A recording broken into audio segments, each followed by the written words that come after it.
প্রেসে ছাপা হচ্ছে নতুন বছরের পাঠ্য বই। প্রতিটি বইয়ে আছে সর্বস্তরের মানুষের অংশগ্রহণে সংগঠিত জুলাই বিপ্লবের ছোঁয়া। অন্যান্য শ্রেণীর মতো তৃতীয় শ্রেণীর বাংলা বইয়ে যত বিপদ তত ঐক্য শিরোনামের গ্রাফিতি স্থান পেয়েছে। আর বাংলাদেশ ও বিশ্ব পরিচয় বইয়ে ১৯৫২ সাল থেকে ২০২৪ সালের ইতিহাস সংশ্লিষ্ট গ্রাফিতি।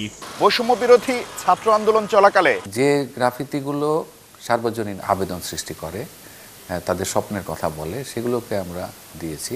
জুলাই বিপ্লবের ঘটনা ও বীরত্বগাথা পঞ্চম থেকে নবম শ্রেণীর বইয়ে গল্প আকারে উপস্থাপন করা হয়েছে।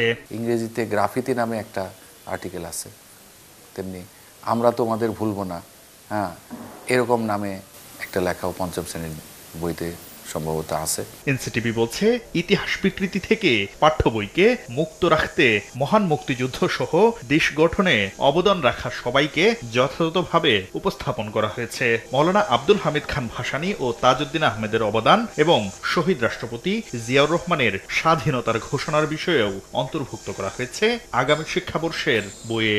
স্বাধীনতার উষালগ্নে মেজর জিয়াউর রহমান মৃত্যুর ভয় উপেক্ষা করে ঘোষণা দিয়েছিলেন ২৬ তারিখে একবার, ২৭ তারিখে আরেকবার, সেগুলো আমরা উল্লেখ করেছি। পাশাপাশি ৭ই মার্চের ভাষণ আমাদের জাতিকে প্রস্তুত করেছে, সেটাও আমরা রেখেছি।